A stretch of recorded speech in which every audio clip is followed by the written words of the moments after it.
सर्वांना प्रभू येशू ख्रिस्ताच्या नावात प्रभू सलाम. परत एकदा सर्वांचे या भक्तीमध्ये प्रभू येशू ख्रिस्तामध्ये आपल्या प्रत्येकाचे स्वागत करतो आणि देवाची शांती आणि कृपा आपल्या प्रत्येकावर असो. आजचा मरणाचा शास्त्र भाग आहे गलतीकरासपत्राचा 5वा अध्याय वचन 22 आणि 23. गलतीकरासपत्र याचा 5वा अध्याय वचन 22 आणि 23 मध्ये असं म्हटलेलं आहे, आत्म्याच्या द्वारे निष्पन्न होणारे फळ प्रीती, आनंद, शांती, सहनशीलता, ममता, चांगुलपणा, विश्वासूपणा, सौम्यता, इंद्रियदमन हे आहे. अशा विरुद्ध नियमशास्त्र नाही. जेव्हा तुम्ही आणि मी हा शास्त्र भाग बघतो त्यावेळेस तुमचं आणि माझं लक्ष हे फळांकडे जातं. आणि जर तुम्ही गुगलला सर्च केलं, मी फोटो बघत होता जो व्हिडिओ तयार करून पाठवला आपल्या ग्रुपवर, ते फोटो बघत असताना मी बघितलं की ते फ्रुट्सचे नाव देखील पर्टिक्युलर जे फळ आहे, समजा प्रीती आहे देखील प्रीतीचं फळ त्या ठिकाणी दाखवलेलं आहे, लगेच बनाना दाखवलेला आहे, स्ट्रॉबेरी दाखवलेला आहे, ॲपल दाखवलेला आहे, सर्व फ्रूट दाखवलेले आहे. पण ज्यावेळेस तुम्ही आणि मी पाऊलाच्या दृष्टिकोनाकडे बघतो तर पाऊल ह्या ठिकाणी या जगिक फळाबद्दल सांगत नाही आहेत. तर हे फळ तुमच्या आणि माझ्या जीवनामध्ये असणं गरजेचं आहे. त्यासाठी पाऊल ह्या ठिकाणी तुम्हाला मला आवर्जून सांगत आहे. आणि विशेष मी धन्यवाद देतो. एक सहज विचार केला की चला कोणाला तरी आहे वचन पाठवू आणि थोडंसं त्यांची विचारधारणा देखील आपण बघू की त्यांचं मत या वचनाप्रती काय. आम्ही प्रवीण दादाला पाठवलं की प्रवीण दादा तुमचं मत या वचनावरती काय. त्यांनी भरपूरशा गोष्टी मला देखील शेअर केल्या आणि मला आवडलं की भविष्यामध्ये किंवा या दिवसामध्ये नक्कीच काही जणांना मी अजून वचनं शेअर केलं ज्यावेळेस मला संदेश राहील. नक्कीच तुमच्याकडून अशा भरपूरशा नोट्स प्राप्त होतील आणि त्याद्वारे तुमचा देखील अभ्यास त्या ठिकाणी होईल देवाच्या वचनाचा. आणि तुम्हाला देखील अभिमान वाटत ज्यावेळेस तुम्ही काही गोष्टी पाठवल्या त्याचा उपयोग मी संदेशामध्ये करल तर नक्कीच देवबाबा आशीर्वाद त्याचा तुम्हाला देखील देईल आणि इतरांना देखील तो देणार आहे. आणि म्हणून आज या शास्त्र भागातून आपण विशेष करून बघणार आहोत. त्याचा विषय जो आजचा आहे तो म्हणजे ख्रिस्ती व्यक्तीच्या जीवनात असणारी फळे. जेव्हा तुम्ही नेहमी हा शास्त्रभाग बघतो किंवा शास्त्रमाला भागातून तुम्ही नेहमी बघतो तर पवित्र आत्म्याची फळे जी आहेत याकडे तुमचं आणि माझं लक्ष वेधल्या जाते.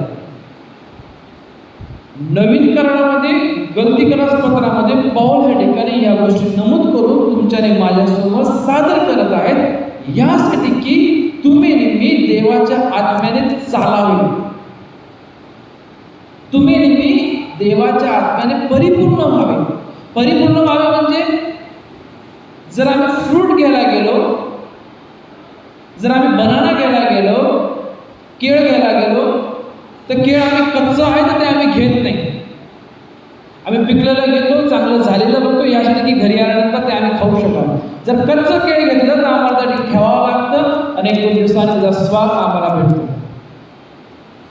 लक्षात ठेवा की ज्यावेळेस प्रभू येईल त्यावेळेस प्रभू हे सांगणार की थांब तुला मी 2-3 दिवस देतो, तू परिपक्व हो आणि मग मी तुला घेऊन जाईल. अशी संधी आपल्याला परत भेटणार नाही. आणि म्हणून ज्यावेळेस देव या ठिकाणी सांगत आहे पावलाच्या माध्यमातून पवित्र आत्म्याच्या सामर्थ्याने तो हे सांगू इच्छितो की तुम्ही नेहमी या फळाने परिपक्व व्हायला पाहिजे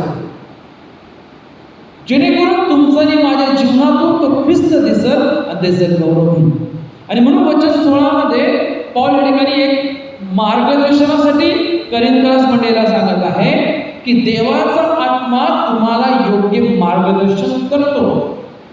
देवाचा आत्मा तुम्हाला योग्य मार्गदर्शन करतो म्हणजे तुम्हाला निवड करण्याचे देखील तो एक उत्तम रीतीने सहाय्य करत तुम्हाला पुढे घेऊन जातो. बघा जर आज मी बॉर्डर दाखवले तर भरपूरशे लोक सांगाल की बिस्लेरी आहे, डुप्लिकेट आहे. पण लांबून बघितल्यावर काय वाटतं की बिस्लेरी आहे पण त्याचं नावच वेगळं आहे.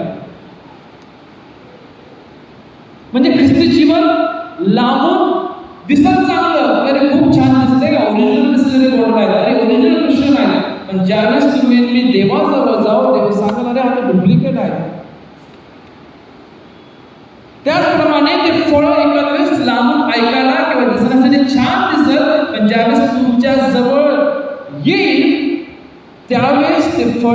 प्रभू येशू ख्रिस्ताला दिसायलाच पाहिजे. का? कारण तो ख्रिस्त तुमच्या आणि माझ्यामध्ये वसणारा पाहिजे. आणि पौल या ठिकाणी काय सांगत आहे? देव त्याच्या आत्म्याने तुम्हाला मार्गदर्शन करेल, म्हणजे वाईट गोष्टीपासून लांब ठेवेल. बघा, वाईट गोष्टी तुमच्या आणि माझ्याकडे धावत येतील, वाईट गोष्टी तुम्हाला मला अडकवण्याचा प्रयत्न करेल, वाईट गोष्टी तुम्हाला मला पाडण्याचा प्रयत्न करेल. पण लक्षात ठेवा, देवाचा आत्मा तुम्हाला मला स्थिर करतो. कारण भित्रेपणाचा नाही, तर देवाने सामर्थ्याने भरलेला जो आत्मा तो तुम्हाला मला दिलेला, यासाठी की तुम्ही आणि मी उत्तम फळ द्यायला पाहिजे. आणि म्हणून स्तोत्र 1 वाचण्यात आलेला आहे की जे झाड पाण्याच्या प्रवाहाजवळ लावलेलं आहे ते कधी कोमजत नाही, पण ते आपले फळ देते, आपले हंगामी फळ देते. म्हणून तुमचं आणि माझं जे जीवन आहे हे देवाच्या वचनामध्ये लावलेलं आहे. ह्या देवाच्या वचनामध्ये लावलेलं आहे, जेणेकरून तुम्ही नेहमी कोमजणार नाही, तुम्ही नेहमी उत्तम रीतीने फळ देणारे देवाचे लेकरं असे बनावे. म्हणून देव तुम्हाला मला क्षमता पुरवतो की योग्य संगत ठेवावी आणि देवाचा गौरव करावा. मी हे नाही सांगत की वाईटांचा त्याग करा किंवा वाईट लोकांचा द्वेष करा. मी हे सांगत यासाठी प्रार्थना करा की जेणेकरून देवाचा गौरव त्यांच्याद्वारे व्हावा, त्यांना कळावा की प्रभू येशू ख्रिस्त हाच एकमेव तारणार आहे. एखाद्या वेळेस काही जणांनी अनुभव घेतलेला असा, मी 2007 मध्ये अनुभव घेतला की प्रभू येशू ख्रिस्त हाच एकमेव तारणार आहे. जरी लहानपणापासून ख्रिस्ती आहे, संडे स्कूलला जात आहे, तरुण संघाला जात आहे, वाद्य वाजवतो, गाणे गातो, पण 2007 मध्ये कळालं की प्रभू येशू ख्रिस्त हा माझा वैयक्तिक तारणार आहे. त्याने माझ्या पापापासून मला मुक्त केलेला आहे आणि त्याने मला या सेवेसाठी निवडलेलं आहे. नाही तर माझी इच्छा वेगळीकडे होती, मी वेगळ्या गोष्टीची तयारी करत होतो, पण देवाची इच्छा माझ्यासाठी वेगळी असावी म्हणून आज मी या ठिकाणी आहे. मग देव त्याच्या आत्म्याने तुम्हाला मला पुढे घेऊन जातो. तो वेळ काळ कधीही आम्हाला माहित नाही, पण जेव्हा काळ येतो, वेळ येतो, त्या वेळेला तुम्ही तयार पाहिजे, जेणेकरून तुम्ही देवाचं गौरव करू. जेव्हा तुम्ही मी हे पत्र वाचतो, पावलाचे पत्र, त्यावेळेस पाऊल या ठिकाणी सांगतो की कृपेचे शुभवर्तमान प्रत्यक्षात आचरणामध्ये आणणे. जे शुभवर्तमान आहे, जे तुम्ही मी इतरांना वाटतो, इतरांना सांगतो की शुभवर्तमान आहे, प्रभू येशू ख्रिस्ताचं आहे, हे तुम्ही घ्या आणि वाचा, तसं नाही. पण पौल या ठिकाणी मंडळीला काय सांगत आहे की जे शुभवर्तमान आहे ते तुमच्या जीवनातून दिसायला पाहिजे. जर तुम्ही, म्हणून मी अगोदर काही वचन टाकत होतो आठवड्याभरामध्ये वचन टाकतो, म्हणजे ते त्यात मी संदेश देखील देणार आहे, यासाठी की तुम्ही वाचावा, त्याच्यावर मननचिंतन करावं, तुम्हाला देखील कळेल की वचन काय सांगत आहेत. म्हणून अगोदरचे पहिला, दुसरा, तिसरा, चौथा अध्याय वाचला, त्यामुळे तुम्हाला कळेल की पौल सांगत आहे की ते शुभवर्तमान तुमच्या जीवनातून दिसायला पाहिजे. आम्ही भरपूरशा वेळेस हे वचन काय म्हणून घेतो? पवित्र आत्म्याची फळे. बरोबर, पवित्र आत्म्याची फळे तुम्हाला मला प्राप्त व्हायला पाहिजे. पण पौलाचा उद्देश या ठिकाणी बघितला ना, पौल काय सांगत आहे? देहाची इच्छा विरुद्ध पवित्र आत्म्याची फळे. जसं आम्ही सांगतो की मॅच लावलेले आहेत, India versus Pakistan, Australia versus New Zealand, तसंच तुमची जी माझी मॅच आहे देहाची इच्छा विरुद्ध पवित्र आत्म्याची फळे.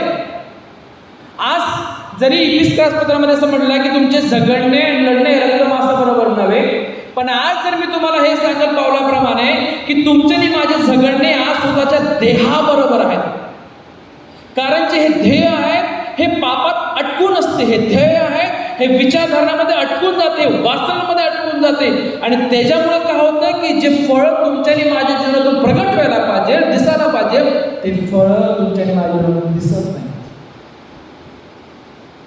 जर तुम्ही नेहमी देहाच्या इच्छेप्रमाणे चालतो तर पवित्र आत्म्याची फळे तुमच्या आणि माझ्या जीवनात नाही.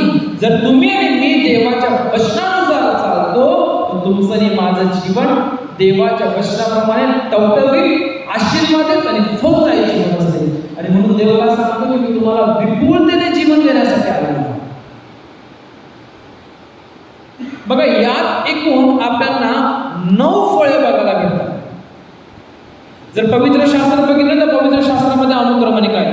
एखादं पुस्तक बघितलं तर पुस्तकामध्ये अनुक्रमणिका आहे. त्याचप्रमाणे एका ख्रिस्ती व्यक्तीच्या जीवनात जीवनाची रूपरेषा एक प्रकारे हे पवित्र आत्म्याची फळे आहे. प्रत्येक पुस्तकामध्ये रूपरेषा आहे, त्या रूपरेषेप्रमाणे तुम्ही आणि मी वाचत जातो. पण लक्षात ठेवा, पुस्तक वाचत आहोत, अनुक्रमणिकाप्रमाणे जात आहे, तर प्रत्येक टॉपिकचं विश्लेषण प्रत्येक पुस्तकामध्ये दिलेलं आहे. त्याचप्रमाणे जर तुमचं आणि माझं जीवन हे पवित्र आत्म्याचे फळाचं अनुक्रमणिका आहे, ज्यावेळेस तुमच्या आणि माझ्याकडे बघतील त्यावेळेस ते विश्लेषण म्हणजे प्रभू येशू ख्रिस्ताचं जीवन तुमच्या आणि माझ्या जीवनातून दिसणं गरजेचं आहे. पवित्र आत्म्याची फळे आहेत. पवित्र आत्म्याची फळे ही ख्रिस्ती व्यक्तीच्या जीवनाचं एक अनुक्रमणिका आहेत. फक्त अनुक्रमणिका पहिल्या पेजवर आहेत, पण मध्ये बघितलं त्याचं खरं विश्लेषण, खरा अर्थ त्या ठिकाणी आम्हाला प्राप्त होतो. त्याचप्रमाणे लोकांनी बघितल्यानंतर सांगायला पाहिजे की खरं तर प्रभू येशू ख्रिस्त यांच्या जीवनातून मला दिसत आहे.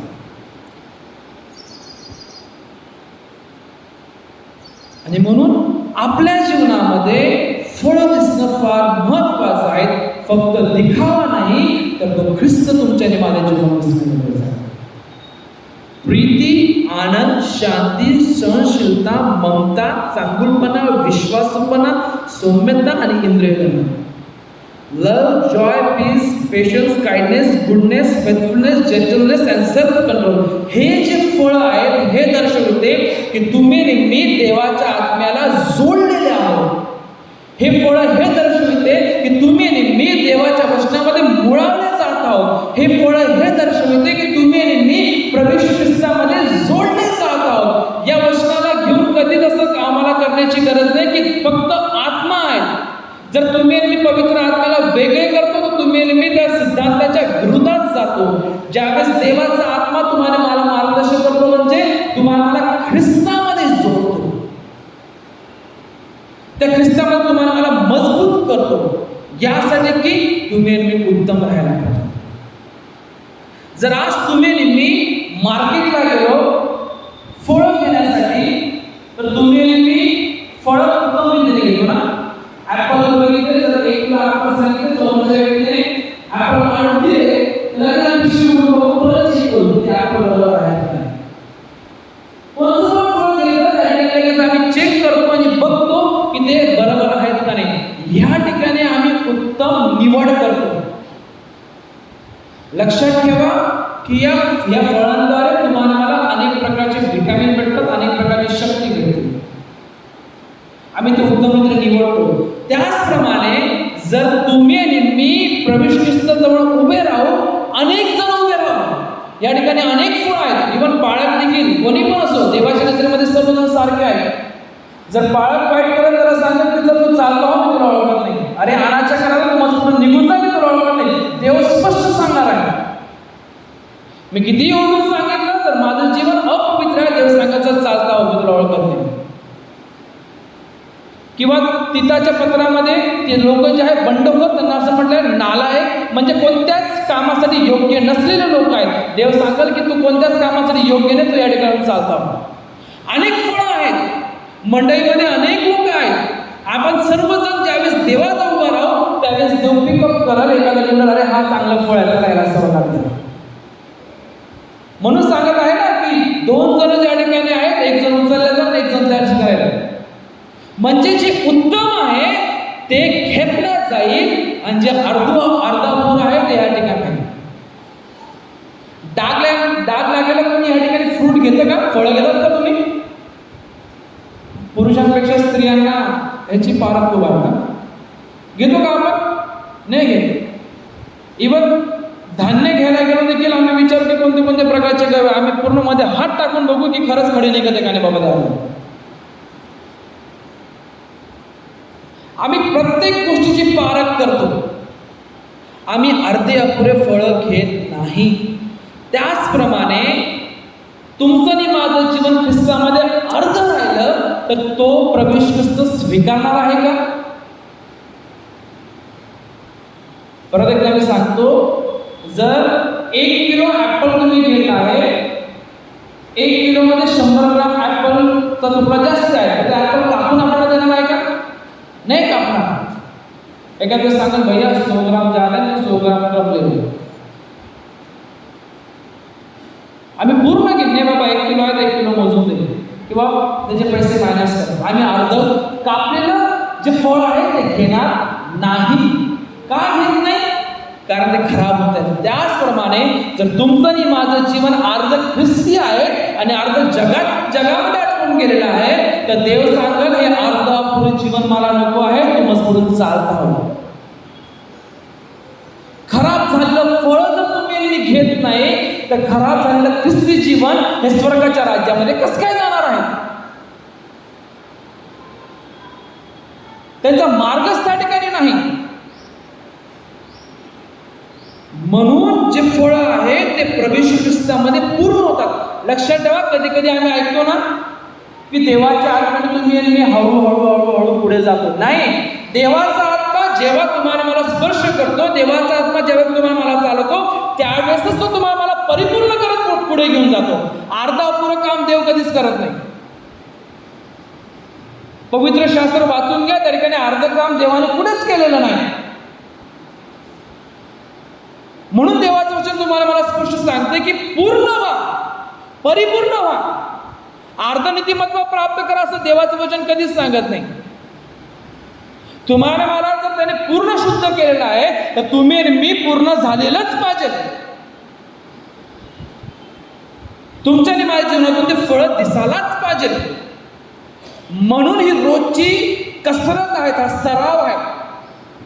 जर तुमच्या आणि माझ्यामध्ये हे 9 आत्म्याची फळं आहेत, तर तुम्ही आणि मी देवाच्या वचनामध्ये सराव करतो, स्वतःला घडवतो, स्वतःला त्या सामर्थ्याने मजबूत करत त्याचं गौरव, महिमा आणि प्रशंसा करीतो. हे फळं यासाठी आहेत की तुमचं आणि माझं जीवन त्या ख्रिस्तासारखं व्हावं. म्हणून पौल काय सांगतो, जसे मी ख्रिस्ताचे अनुकरण करणारा झालो आहे, तसे तुम्ही माझे अनुकरण करणारे व्हा. म्हणजे पौल एक्झॅक्टली प्रभू ख्रिस्ताला फॉलो करत होता. म्हणून परत एकदा उदाहरण सांगेल की साधू सुंदर सिंगकडे ज्यावेळेस मुलीने बघितले, त्यांनी सांगितलं की मम्मी आपल्या घरी कोण आलेला आहे? प्रभू येशू ख्रिस्त आलेला आहे. त्या ख्रिस्तासारखं तयार हे फळ तुम्हाला मला करतात, टू बी लाईक हिम.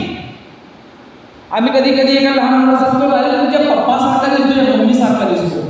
त्याचप्रमाणे ज्यावेळेस लोक तुमच्या आणि माझ्याकडे बघत, त्याने सांगायला पाहिजे तुम्ही ख्रिस्तासारखे दिसतात, त्या प्रभू येशू ख्रिस्तासारखे आहेत.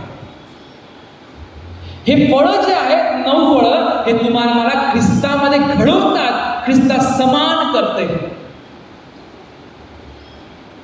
फळे अजून अनेक प्रकारचे, फक्त हे 9 फळे नाही. जर तुमच्या आणि माझ्या हातून कोणाचं तारण होत आहे, ते देखील एक फळ आहे. आत्मे जिंकणे म्हणजे ते देखील एक फळ आहे. म्हणून म्हटले ना, बी पेराव्यास गेला, काय बी वाटेवर पडले, खडकावर पडले, काडे झुडपात पडले, चांगल्या जमिनीवर पडले. पण चांगल्या जमिनीवर पडणाऱ्या बीचं काय भेटलं? त्याला उत्पन्न भेटलं, चांगलं भेटलं.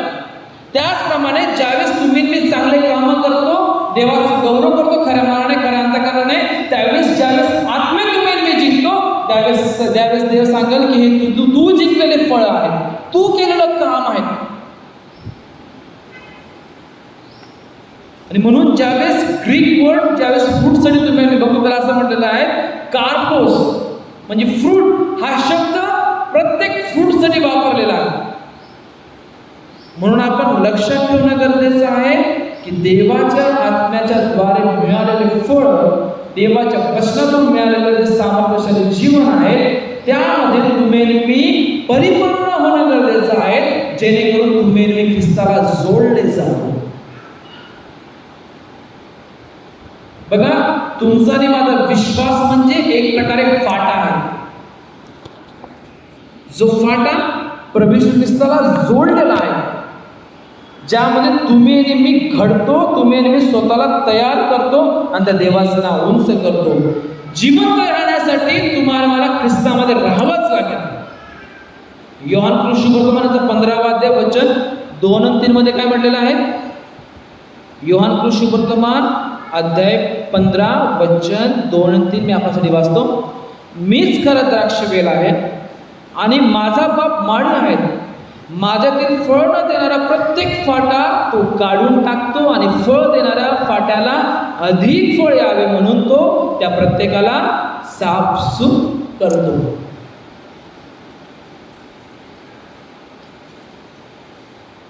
थंडी आली तर आम्ही विस्तव पेटवतो, तर आम्ही लगेच लिंबाची फांदी तोडतो, ते विस्तवात टाकतो का? नाही.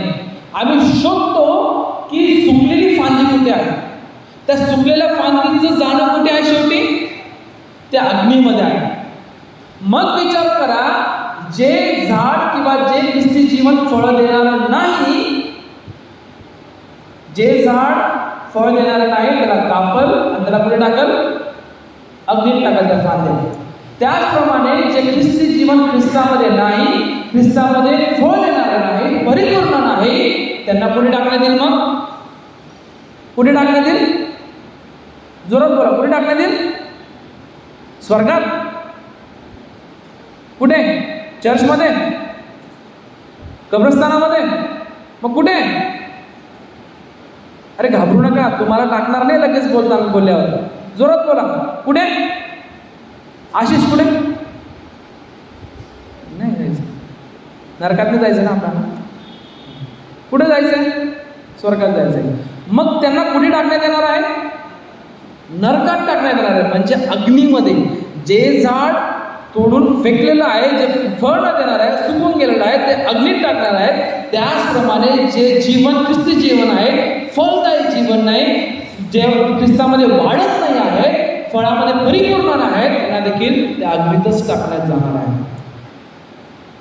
आणि म्हणून हे जे फळ आहे हे प्रत्येक ख्रिस्ती व्यक्तीच्या जीवनामध्ये फार महत्त्वाचे आहेत, जेणेकरून तुम्ही आणि मी स्वर्गाचे राज्य प्राप्त करू. तुमचं आणि माझं आध्यात्मिक वाढीसाठी हे फळ फार महत्त्वाचं आहे. लक्षात ठेवा, तुमच्या आणि माझ्या जीवनातून त्या देवाचे चरित्र प्रतिबिंबित करण्यासाठी हे फळ तुम्ही आणि मी आमच्या जीवनामध्ये धारण करणं गरजेचं आहे. पण आज आपल्या जीवनामध्ये ह्या प्रक्रिया होत आहेत का? क्वेश्चन मार्क आहे. मी परत एकदा सांगतो, देवाचं कार्य अर्ध अपुरं राहत नाही. जर देवाने तुम्हाला मला पवित्र आत्म्याच्या द्वारे ख्रिस्ताबरोबर जोडण्यासाठी, ख्रिस्ताप्रमाणे होण्यासाठी या फळाने परिपूर्ण केलेला आहे, तर तो प्रीती ही ढोंगी किंवा सोंग करणारी नसते. जे सौम्यता आहे, नम्रता आहे किंवा ममता आहे, ज्या गोष्टी आहेत त्या गोष्टी ह्या ठिकाणी ढोंग दाखवण्यासाठी नाही, तर ती परिपूर्ण असते. मी प्रीती करत आहे, मी कोणाला देत आहे, पण त्यामध्ये स्वार्थीपणा असत, देव सांगत की ही प्रीती नाही, म्हणजे त्याला देवाच्या आत्म्याने मिळालेले फळ नाही, तो फक्त शो ऑफ करतोय. पण जेव्हा तुम्हाला मला देवाच्या आत्म्याने हे फळ प्राप्त होतात, तर तुम्ही आणि मी परिपूर्ण होतो. देव अर्धवट काम करत नाही. म्हणून मनुष्याच्या दैहिक व आध्यात्मिक भावनांबरोबर एक लढा आहे. हे युद्ध आहे तुमचं आणि माझं युद्ध एकमेकांबरोबर नाही, पण तुमचं आणि माझं युद्ध हे स्वतःबरोबर आहे, स्वतःच्या देहाबरोबर आहे. जसं तुम्ही आणि मी पेरू, त्याचप्रमाणे त्याचं फळ तुम्हाला मला प्राप्त होणार आहे. जसं तुम्ही आणि मी आपल्या जीवनामध्ये देवाच्या वचनाचा स्वीकार करू, त्याचप्रमाणे तुम्ही आणि मी अधिक वाढत स्वर्गाचे राज्य प्राप्त करू. जर तुम्ही आणि मी देवाचं वचन फक्त ऐकू आणि सोडून देऊ, त्याचं मननचिंतन करणार नाही, फक्त आमच्या बुद्धीनेच फक्त स्वीकारून सांगू, अरे आज काय देवाच्या दासांनी बरोबर सांगितलं नाही, या बाळकात मजा नव्हती, तो बाळ चांगला आहे, अमुक आहे डमुक आहे, तर समजून घ्यायचं की तुमचं आणि माझं जीवन अजूनपर्यंत ख्रिस्ती नाही. कारण देवाचं वचन आहे, देवाचं वचन आहे, ते कोणीही सांगू, तर तुम्ही आणि मी स्वीकारायला पाहिजे. स्वतःच्या जीवनामध्ये परिपक्व होत पुढे जाणं गरजेचं आहे. आणि म्हणून आपलं युद्ध हे स्वतःच्या देहाबरोबर आहे. म्हणून पौल गलातियस पत्र तुम्ही परत एकदा वाचा, रोमकरास पत्र परत एकदा वाचा, त्या ठिकाणी भेटेल की तुमचं आणि माझं झगडणं हे स्वतःच्या देहाबरोबर देखील आहे. देहाच्या वासना ते तुम्हाला मला नरकाच्या वाट्याला घेऊन जातात.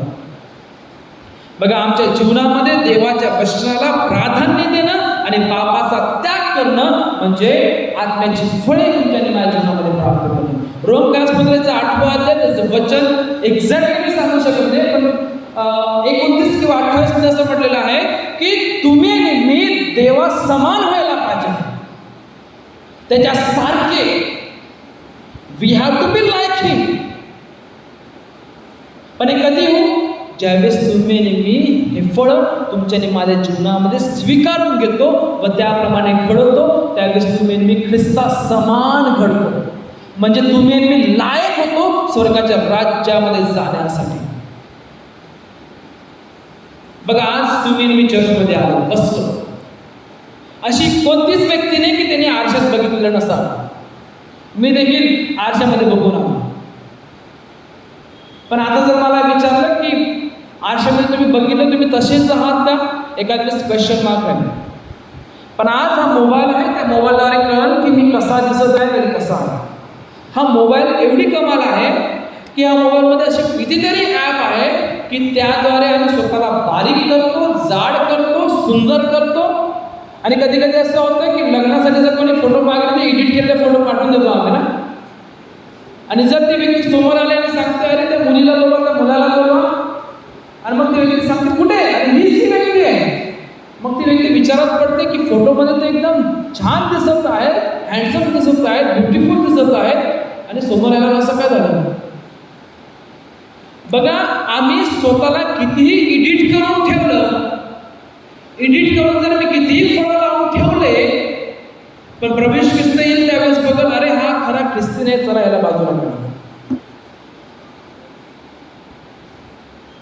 आणि म्हणून आपल्याकडे एकमेव ॲप आहे, एकमेव साधन आहे, ते म्हणजे देवाचं वचन.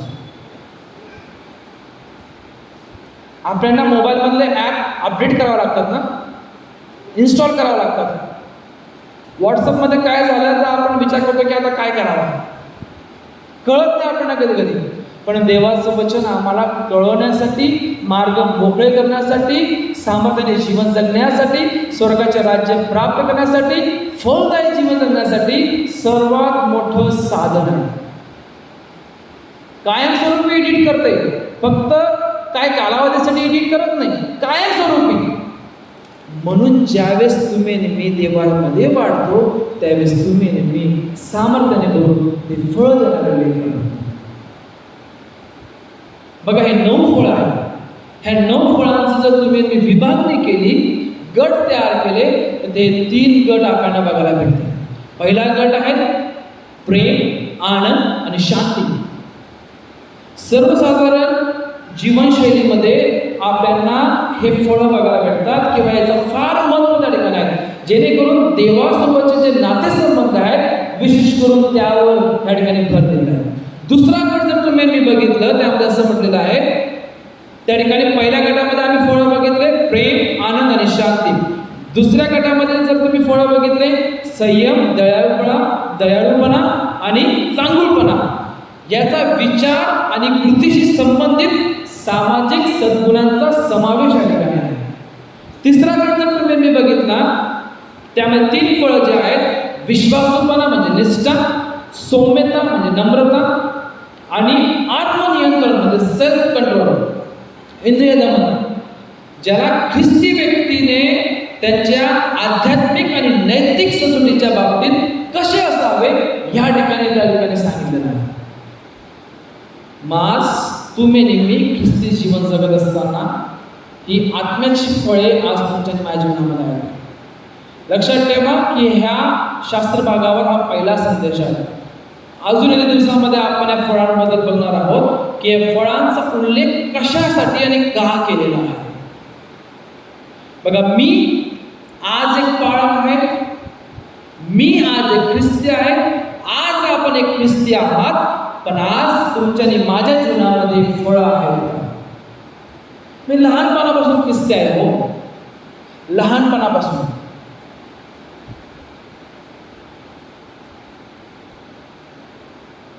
आपल्या मंडळीला 100 वर्ष होऊन गेले. अशा काही मंडळ आहेत की त्यांना काही वर्ष होऊन गेले. 100 वर्ष झाले, 150 वर्ष झाले, 200 वर्ष झाले. पण काय आज हे फळं त्यांच्यामध्ये आहेत का? शास्त्रामध्ये असं म्हटलेलं आहे की त्यांनी जड अन्न खायला पाहिजे, पण अजून देखील ते कसली अपेक्षा बाळगतात? दुधाची अपेक्षा बाळगतात. आज तुमचं आणि माझं जीवन ख्रिस्तामध्ये मजबूत होणं गरजेचं. लक्षात ठेवा, जर मी किंवा आपण दैहिक गोष्टीकडे जर आम्ही लक्ष लावतो तर तुम्ही आणि मी जे आत्म्याच्या द्वारे निष्पन्न होणारे जे फळं आहेत ते त्यात तुम्ही आणि मी कधीच मजबूत होणार नाही. लक्षात ठेवा, जर दैहिक गोष्टीमध्ये तुम्ही आणि मी वाढल तर पापच करणार आहे. जर तुम्ही आणि मी दैहिक गोष्टींवर, दैहिक वासनावर विजय प्राप्त करतो, तर तुम्ही आणि मी आत्म्याने चालून ते गौरवशाली राज्य तुम्ही आणि मी प्राप्त करतो. म्हणून आज ही वेळ आहे स्वतःच्या जीवनाचं आत्मपरीक्षण करणं. मी देखील, आपण प्रत्येकाने आज ते शुभवर्तमान तुमच्या आणि माझ्या जीवनातून प्रकट होत आहेत का? ही जी फळे आहेत, मी ख्रिस्ती सांगतो स्वतःला, मी स्वतःला लहानपणापासून झालेला ख्रिस्ती, माझा बाप्तिस्मा परंपरेने झालेला बाप्तिस्मा आहे. जी नियमावली मिश्रण काढून त्याप्रमाणे माझा बाप्तिस्मा झालेला आहे. पण माझ्यामध्ये प्रीती आहेत का? आनंद आहेत का? शांती आहेत का? सहनशीलता आहेत का? ममता आहेत का? चांगुलपणा आहेत का? विश्वासूपणा आहेत का? सौम्यता आहेत का? इंद्रिय दमन आहेत का? स्वतःला विचार. या सर्वजण आपल्या जागेवर प्रार्थना.